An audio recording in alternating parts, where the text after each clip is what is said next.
ஸ்ரீமதே ராமானுஜாய நமஹ. சென்ற உபன்யாசத்திலே ஆழ்வார் அருளி செய்த 4 திவ்ய பிரபந்தத்தினுடைய சாரம் என்ன என்பதை அனுபவித்தோம். திருவிருத்தம் என்கிற முதல் திவ்ய பிரபந்தத்திலே எம்பெருமானை பிரார்த்திக்கிறார் ஆழ்வார், இந்த உடம்பை கழித்து தர வேண்டும் என்று. இதுதான் விஷயமா திருவிருத்தத்துக்கு என்று எப்படி அறிந்து கொள்ளலாம் என்றால், ஆச்சாரியர்கள் காட்டக்கூடிய நியாயம் என்ன? உபக்கிரம உபசம்ஹாரங்களை பாருங்கோள். உபக்கிரமம் என்றால் ஆரம்பம், உபசம்ஹாரம் என்றால் முடிவு. ஆரம்பத்திலும் முடிவிலும் ஒரே விஷயம்தான் பேசப்படுகின்றது. இன்னின்ற நீர்மை இனியாம் உறாமை என்று எம்பெருமானுடைய திருவடிகளில் விண்ணப்பிக்கிறார் ஆழ்வார். இந்த பொய் நின்ற ஞானம் அழுக்குடம்பு, இத்தை என்னால் பொறுத்து கொள்ள முடியாது, இத்தை போக்கியருள வேண்டும் அப்படின்னு விண்ணப்பித்தார். முடிவில் என்ன பண்ணார் ஆழ்வார்? இந்த எம்பெருமான் இந்த பாசுரத்தை சேவித்தவர்கள், திருவிருத்தத்தை சேவித்தவர்களுக்கு பலன் என்ன என்றால், மாயவன் சேற்றள்ளல் அழுந்தார். இந்த சேரிலே அழுந்த மாட்டார்கள், சம்சாரமாகிற சேரிலே அழுந்த மாட்டார்கள் என்று பலனாக சொல்லப்படுகிறாள். மாறன் விண்ணப்பம் செய்த என்று என்னுடைய விண்ணப்பம் என்ன என்றால் இதுதான். இந்த 100 பாட்டுமே ஒரே ஒரு விண்ணப்பம் தான். என்ன விண்ணப்பம் அப்படின்னா, முதல் பாட்டை சொன்னேனே, அடியேன் செய்யும் விண்ணப்பம் மெய் நின்று கேட்டருளாய் இனி யாம் உறாமை. இந்த பூமியில இருக்கக்கூடிய வாழ்வை நான் பொறுத்து கொள்ள முடியாது, இந்த சம்சார சாகரத்தை நான் பொறுத்து கொள்ள முடியாது, என்னுடைய விண்ணப்பம் இதுதான் என்று சொன்னாரே, அதுதான் மொத்த திருவிருத்தத்துக்கும் தாத்பரியம் என்று ஆச்சாரியர்கள் காட்டுகிறார்கள். அடுத்தது திருவாசிரியத்தில் எம்பெருமானுடைய அந்த ரூபத்தையும் குணத்தையும் ஆழ்வார் அனுபவித்தார் என்று பார்த்தோம். எதற்காக அனுபவத்துக்கு வந்தார் ஆழ்வார் என்றால், எம்பெருமான் காட்டி கொடுக்க அனுபவத்துக்கு வந்தார். எம்பெருமானுடைய நிலை என்ன, நினைவென்ன?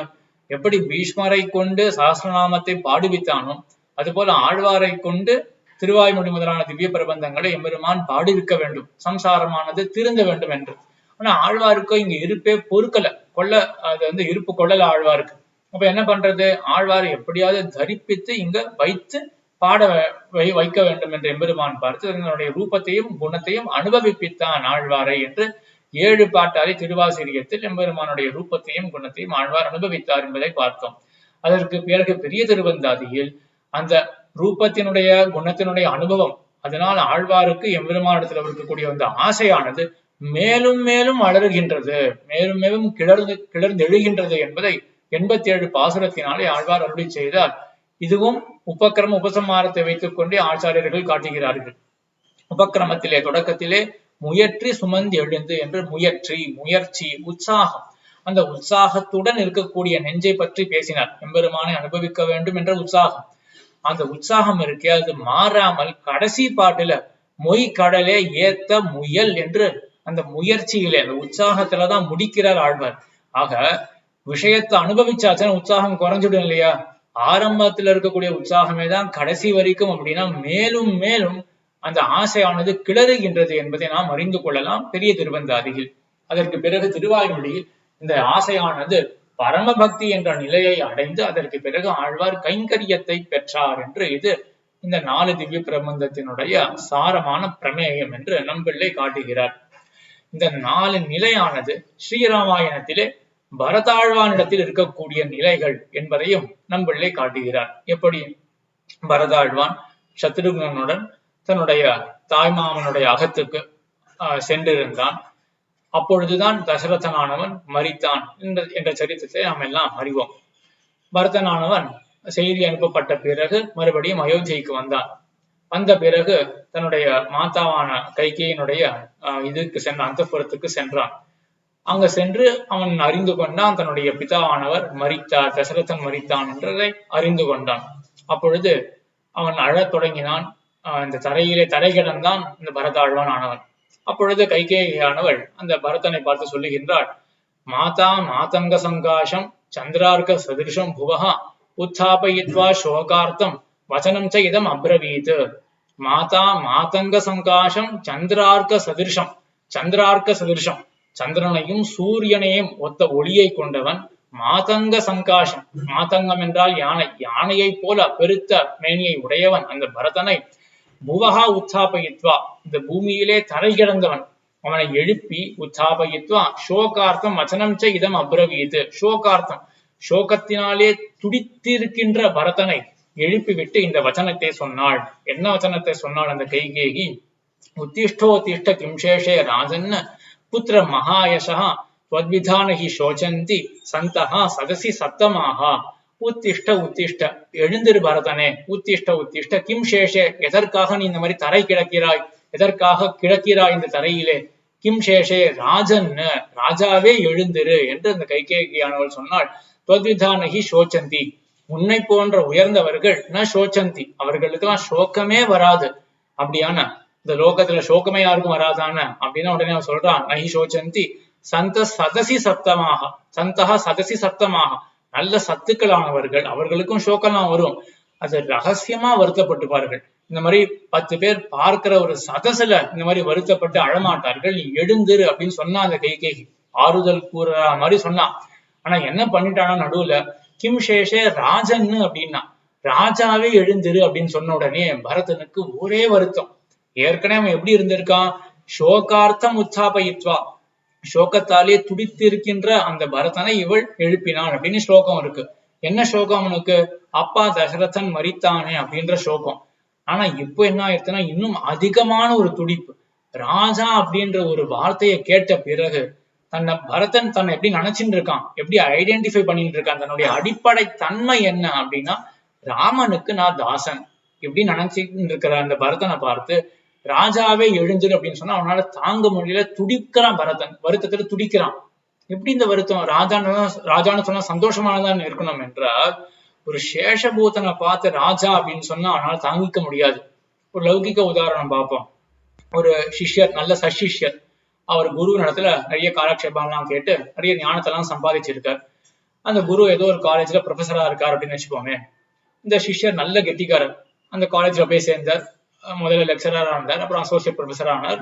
குரு போல ப்ரொஃபஸர் ஆயிட்டார் அப்புறம் ஒரு நாள் என்ன ஆயிடுச்சுன்னா பிரின்சிபல் அந்த காலேஜுக்கு அப்படின்னு ஒரு அப்பாயின்மெண்ட் வந்துருச்சு இந்த குரு இருக்காரு இல்லையா அவருக்கு இந்த சிஷ்யர் மேல அவ்வளவு ஒரு அபிமானம் ஒருமையில தான் பேசுவார் என்னடா வந்தியா போனியா அப்படின்னு ஒரு ஒருமையில பேசி இந்த சிஷ்யருக்கும் அதுதான் வேண்டி இருக்கு என்னுடைய ஆச்சாரியர் அவர் குருவானவர் அவர் தான் சாஸ்திரத்தை எல்லாம் கத்துக் கொடுத்தாரு எனக்கு இந்த இடத்துல ஒரு அபிமானத்தோட இப்படி என்ன ஒரு உரிமையில பேசி வா போ அப்படின்னு ஒருமையில பேசி எப்படி என்ன தன்னுடைய ஒரு குழந்தை போல நடத்துறாரு அப்படின்னு ரொம்ப ஒரு சந்தோஷத்தோட தன்னுடைய ஐடென்டிபிகேஷன் என்ன தன்னுடைய அடிப்படை தன்மை என்ன அப்படின்னா அந்த சுவாமிக்கு நான் சிஷ்யன் அந்த சுவாமிக்கு நான் தாசன் அப்படின்னு இருக்கக்கூடிய அந்த சிஷ்யர் இருக்காரு இல்லையா அவரை பிரின்சிபல் அப்படின்னு அப்பாயிண்ட் பண்ணியாச்சு அப்படி அந்த செய்தி அவருக்கு வருது அப்படின்னு வச்சுக்கோங்க நாளைக்கு என்ன ஆகும் இந்த ப்ரொஃபஸரா இருக்காரு இல்லையா அவர் பிரின்சிபலுக்கு மதிப்பு கொடுக்க வேண்டியதான ஆகும் அப்போ என்ன அந்த சிஷ்யருக்கு வருத்தம் இருக்கும் ஐயோ இது நாள் வரையிலும் எனக்கு ஒருமையில பேசி அன்போடு நடத்தின இந்த ஆச்சாரியரானவர் நாளைக்கு ஒரு காலம் எனக்கு கொஞ்சம் ஒதுக்கி வச்சிடுவாரோ இந்த இடத்துல அவ்வளவு சுலபமா பழக மாட்டாரோ அப்படின்னு ஒரு பயம் வருமா வராதா அப்போ வருத்தத்துக்கு இடமா பிரின்சிபல் அப்படின்ற ஒரு பட்டமானது வருத்தத்துக்கு இடமா சந்தோஷத்துக்கு இடமா நிச்சயமா வருத்தத்துக்கு இடம் ஏன் அப்படின்னா தன்னுடைய அடிப்படை ஐடென்டிட்டியே இப்ப மாறி போயிடுறது சிஷ்யர் அப்படின்னு நினைச்சவர் இப்ப போய் பிரின்சிபால் அப்படின்னா அவரால் தாங்க முடியாது அவர் வருத்தமா இருக்கும் அதே போலதான் பரதன் அவனுடைய ஐடென்டிட்டி என்ன அப்படின்னா தன்னுடைய அடிப்படை தன்மை தான் யார் அப்படின்னு நினைச்சிட்டு இருக்கான் அப்படின்னா ராமனுக்கு தாசன் அப்படின்னு நினைச்சிட்டு இருக்கான் அவனை பார்த்து நீதான் ராஜா அப்படின்னா அவன் அப்படியே உடஞ்சே போயிட்டான் உத்திஷ்ட கிம்சேஷே ராஜன் புத்திர மகாயசா त्वद्विधानहि शोचन्ति சந்தகா சதசி சத்தமாகா அப்படின்னு கேட்ட உடனே உத்திஷ்ட ராஜன் கேட்ட உடனே அப்பேற்பட்ட ஒரு வருத்தம் எப்பேற்பட்ட வருத்தம் திருவிருத்தத்துல ஆழ்வாருக்கு என்ன நிலை அதுதானே பார்க்கணும் 4 நிலை 4 திவ்ய பிரபந்தத்துல ஆழ்வாருக்கு 4 நிலை பரதனுக்கு அப்படின்னு பார்க்கணும் திருவிருத்தத்துல என்ன நிலை அப்பேற்பட்ட வருத்தம் என்ன வருத்தம் எம்பெருமான் அவ்வளவு உயர்ந்தவன் நித்திய சூரியர்கள் அவனை அனுபவிச்சுட்டு இருக்கார்கள் நாம் அவனை அனுபவிக்க முடியலையே எம்பெருமானுடன் இருக்கக்கூடிய தொடர்பானது அருந்து போயிருத்தோ இல்லையோ ஏன் நடுல இந்த உடம்பானது நடுவே ஓர் உடம்பில் இட்டு திண்ணம் அழுந்த கட்டி பல செய்வனை வன்கையிற்றாள் என்று ஆழ்வார் புலம்புகிறார் திருவாய்மொழியில மேல புலம்ப போறார் இந்த நடுல இந்த உடம்பு இருக்கிறபடினால பகவத் சம்பந்தமே இல்லையோ பகவானுடன் தொடர்பு அற்று போயிடுமோ அப்படின்னு ஒரு வருத்தம் இருக்கு இல்லையா அது போலதான் இங்க பரதனுக்கு ராமன் அவன் சேஷி தலைவன் நான் தொண்டன் அந்த சம்பந்தமே அற்று போயிடுமோ இப்போ அப்படின்னு அப்பேற்பட்ட ஒரு வருத்தம் இப்போ பரதனுக்கு இங்க அதற்கு பிறகு இந்த வருத்தமானது அப்படியே நீடித்து இருந்திருந்ததுன்னா பரதன் இருக்கவே மாட்டான் அவன் போயிருப்பான் அந்த சேஷத்துவம் போயிருச்சுன்னா அவனுடைய உயிரே இருக்க போறது கிடையாது ஆனா அவன் தரித்தான் எப்படி தரித்தான் என்றால் அவன் யோசிக்கிறான் சரி ராமன் இப்ப காட்டுக்கு போயிட்டான் ஆனா இந்த அயோத்தியா வாசிகள் எல்லாரையும் கூட்டிக் கொண்டு நான் காட்டுக்கு போய் எம்பெருமானிடத்துல விண்ணப்பித்தேனே என்றால் எம்பெருமான் நிச்சயமா நாட்டுக்கு திரும்பி வருவான் இந்த பட்டத்தை ஏத்துப்பான் நான் அவனுக்கு தொண்டனாக கைங்கரியம் செய்வேன் அப்படின்ற ஒரு பாரிப்போடு அயோத்தியிலிருந்து சித்திரக்கூட்டத்தை நோக்கி அந்த பரதனானவன் எம்பெருமான சேவிக்கிறதுக்காக போறான். போயிட்டு அங்க எம்பெருமானத்துல சொல்றான், ஏபிச்ச சச்சிவை சார்த்தம் சிரசா யாச்சிதாமயா பராத்துஹு சிஷ்ய தாசஸ்ய பிரசாதம் கர்த்தும் அர்ஹசி. ஏபிச்ச சச்சிவைஹி சார்த்தம் சிரசா யாச்சிதோ மயா பிராதுஹு சிஷ்யஸ்ய தாசஸ்ய பிரசாதம் கர்த்தும் அர்ஹசி. பிரசாதம் கர்த்தும் அர்ஹசி, எனக்கு எம்பெருமானே ராமபிரானே எனக்கு நீ அருள் புரியறதுக்கு தகுதி பெற்றவன். எப்படிப்பட்ட எனக்கு? ஏபிஷ்ட சச்சிவைஹி சார்த்தம், சச்சிவர்கள் என்றால் மந்திரிகள், மற்ற மக்கள், அந்த அயோத்தியா வாசிகள் என்ன, அயோத்தியாவில் இருக்கக்கூடிய முக்கியமான பிரமுகர்கள் மந்திரிகள் என்ன, எல்லோரையும் கூட்டிக் கொண்டு பரதனானவன் சித்திரக்கூட்டத்துக்கு சென்றான் ராமனை சேவிப்பதற்காக. இப்படி எல்லோரும் வந்த என்னை, அதை எல்லோரும் கூட வந்த என்னுடைய விண்ணப்பம் இருக்கு இல்லையா, யாச்சிதா மயா, நான் யாச்சிதா மயா, நான் என்ன ஒன்னு இடத்துல நான் கேட்டுக்கொள்கிறேன் என்றால், நீ நாட்டுக்கு மறுபடியும் திரும்பி வர வேண்டும் என்று நான் உன்னிடத்திலே விண்ணப்பம் செய்கின்றேன். எப்படிப்பட்ட நான் அப்படின்னா, நான் சின்ன வயசுல இருக்கும் பொழுது என்னிடத்துல உனக்கு அவ்வளவு ஒரு பிரீத்தி. நீ என்ன பண்ணுவானா, பரதனுக்கு நல்ல விஷயம் ஏதாவது இருந்ததுன்னா, பரதா தயவுசெய்து பண்ணேன், உனக்கு நல்லதுப்பா இது அப்படின்னு என்னுடைய பிரீத்திக்கு சேர என் நன்மை ஏதாவது இருந்ததுன்னா எப்படியாவது என்னை இசைவித்து, நீ அவ்வளவு சிரமப்பட்டு என்னுடைய வாழ்க்கையை நல்லபடியாக நடத்தி கொண்டு போந்த நீ, இப்போ அப்படிப்பட்ட உன்னிடத்திலே உன்னுடைய பிரீத்திக்கு விஷயமான நான் இறக்கின்றேன். இப்போ என்னுடைய நன்மைக்காக நீ எவ்வளவோ தாழ்ந்து எவ்வளவோ செய்யக்கூடிய நீ, உன்னிடத்திலே நான் இப்போ இறக்கின்றேன். அப்ப என்னுடைய விஷயத்த நீ பண்ண மாட்டியா? நான் என்னிடத்துல அவ்வளவு பிரீத்தி கொண்டவன், நான் சொன்னா நீ பண்ண மாட்டியா அப்படின்ற எண்ணத்தோட பரதன் முதல்ல கேட்கறான். அதுக்கப்புறம் சொல்றான், பிராத்துஹு, அவனுடைய கூட பிறந்தவன், அப்போ என்னுடைய அண்ணன் நீ, உன்னோட தம்பிக்காக நீ பண்ண மாட்டியா அப்படின்னு ஒரு அம்சம். ஆனா பிராத்து அப்படின்றது பிராத்தாக்கள்லாம் இருந்தா பாசம்லாம் இருக்கும். ஆனா ஒரு வீடு இருக்கு, அது அப்பா போயிட்டார், அப்புறம் என்ன பண்றது அப்படின்னா அண்ணா தம்பி இடத்துல சில தடவை பிணக்கு கூட வரலாம், அது கூறு கொடுக்கணும் அப்படின்ற ஒரு பிணக்கு கூட வரலாம் பிராத்தாக்கள் விஷயத்துல. நான் பிராத்தா மட்டும் கிடையாது, சிஷ்யஸ்ய, அவனுக்கு சிஷ்யனும் கூட. சிஷ்யனா இருந்தா குருவிடத்துல சண்டைலாம் போட மாட்டான். எப்படி ராமன் பரதனுக்கு குரு ஆனான், எப்படி பரதனானவன் சிஷ்யன் ஆனான் என்றால், வசிஷ்டர் தான் குரு, குலகுரு வசிஷ்டர். அவர் என்ன பண்ணுவார்னா ராமனுக்கு மந்திரங்கள்லாம் சொல்லி வச்சுடுவாராம். அப்புறம் ராமன் தான் பரதனுக்கும் லக்ஷ்மணனுக்கும் மந்திரங்கள்லாம் சொல்லி வைப்பானாம். ஆக அந்த ரீதியில ராமனானவன் குருவாயிட்டான். குருவிடத்துல போய் சிஷ்யன் சண்டை போடுவானா? அப்படிப்பட்டவன் கிடையாது இல்லையா? அப்ப சிஷ்யன் கேட்டா குருவானவர் நம்ம சிஷ்யன் தானே அப்படின்னு உண்டு இறங்கறதுக்கு வாய்ப்பு இருக்கு. நான் வெறும் சிஷ்யன் மட்டும் கிடையாது, சிஷ்யஸ்ய தாசஸ்ய, நான் அவனுக்கு தாசனானவன். சிஷ்யன் கூட கொஞ்சம் தள்ளிதான் இருப்பான், ஆனா தாசன் அப்படின்னா கிரய விக்கிரய அருகனாக இருப்பான். கிரயம் விக்கிரயம் அப்படின்னா கொடுத்தல் வாங்குதல். எப்படி ஒரு பொருளை நம்ம கடையில கொடுக்க முடியுமோ அந்த அளவுக்கு தாசன்றவன் நம்மளுடைய பேச்சை கேட்டு நமக்கு அடங்கின சரக்கா இருப்பான். அப்ப அப்படிப்பட்ட தாசனானவன் விண்ணப்பித்தா அந்த தலைவனானவன் பண்ண மாட்டானா? நான் உனக்கு தாசனாச்சு, ஆக நான் இறக்கின்றேன் தலையாலே, நீ மறுபடியும் நாட்டுக்கு வர வேண்டும் அப்படின்னு இதெல்லாம் நேர சித்திரக்கூட்டத்துல போய் எம்பெருமான இடத்துல கேட்கறான் பரதன். கேட்கறதுக்கு முன்னாடி போற வழியிலேயே இந்த பாரிப்போட தான் போறான். எம்பெருமான் இப்பேற்பட்ட ஒரு நல்ல பண்பை படைத்தவன், நான் ஒருத்தன் கேட்டாலே எம்பெருமான் இறங்கி மறுபடியும் நாட்டுக்கு வந்துடுவான். இவ்வளவு மந்திரிமார்கள் என்ன, இவ்வளவு மக்கள் என்ன, எல்லோரையும் கூட்டிக் கொண்டு நான் காட்டுக்கு போறேன், அப்ப நிச்சயமா எம்பெருமான் திரும்பி வந்து விடுவான் அப்படின்ற ஒரு தரிப்பு இருக்கு இல்லையா?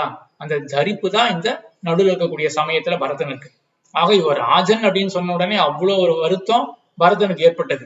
அதற்கு பிறகு யோசிக்கிறான், சரி ராஜா அப்படின்றது நிலைக்காது, எனக்கு நான் எம்பெருமானத்தை போய் பிரார்த்திச்சுன்னா அவன் திரும்பி வந்துடுவான், அவன் வந்துட்டானே என்றால் எனக்கு தொண்டுதானது கிடைக்கும், கைங்கரியம் கிடைக்கும் அப்படின்ற ஒரு தரிப்பு நடுவில் இருந்தது இல்லையா? அது எந்த நிலை? ஆழ்வாருக்கு திருவாசிரியத்தில் இருக்கக்கூடிய ஒரு தரிப்பு.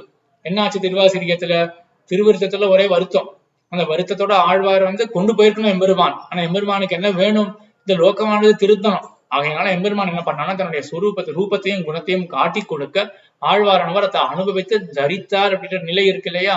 அதுதான் இங்க பரதனுக்கு அந்த தரித்த நிலையானது அங்க ஏற்பட்டது. சித்திரக்கூட்டத்துக்கு போய் எம்பெருமான பிரார்த்தித்தான். என்ன நடந்தது என்பதை நாம் அறிவோம். எம்பெருமான் வரமாட்டேன் என்று சொல்லி தன்னுடைய பாதுகைகளை கொடுத்து அனுப்பிச்சான்.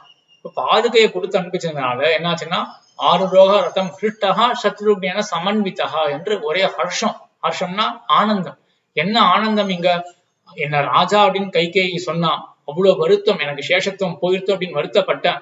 சேஷத்துவம் போகல, எம்பெருமானுடைய பாதுகை அது எனக்கு கிடைச்சிருக்கு. திருவடி கிடைச்சா அதுக்கப்புறம் எப்படி சேஷத்துவம் போகும்? அதனால இந்த எம்பெருமானுடைய திருவடியை தலையில தரித்து கொண்டு அதுக்கு பிரதிநிதியாக இருந்து கொண்டு நான் ராஜ்யத்தை ஆள போறேனே ஒழிய நான் ராஜாவாக இருந்து ராஜ்யத்தை ஆள போல அப்படின்றதுனால அந்த ஒரு தரிப்பானது, அந்த சந்தோஷமானது பரதனுக்கு ஏற்பட்டது. ஆனா என்ன ஆயிடுச்சுன்னா ராமன் திரும்பி வரல. பரதனுக்கு 2 சோகம் வந்துருது. என்ன சோகம்? தன்னை ராஜான்னு சொல்லிட்டாலே தன்னுடைய சேஷத்துவம் பறி போயிருத்து அப்படின்னு ஒரு சோகம். அந்த சோகமானது இப்ப போயிருது. என் சேஷத்துவம் பறி போகவில்லை, பாதுகை கிடைச்சிருத்து, பாதுகையை சேவித்துக் கொண்டு அதுக்கு பிரதிநிதியாக இருந்து கூட ராஜ்யத்தை ஆள போறேன் அப்படின்ற சோகம் அது நிவர்த்தி ஆயிடுச்சு. ஆனா ராமன் நாட்டுக்கு வரணுமே, அந்த சோகமானது நிவாரணம் அடையவில்லை. அவன் காட்டுலதான் இருக்க போறான் ராமன். ஆகையினால இவன் பரதன் என்ன பண்ணான் அப்படின்னா, ஒரு விதத்துல ஆனந்தம், ஒரு விதத்துல சோகம்.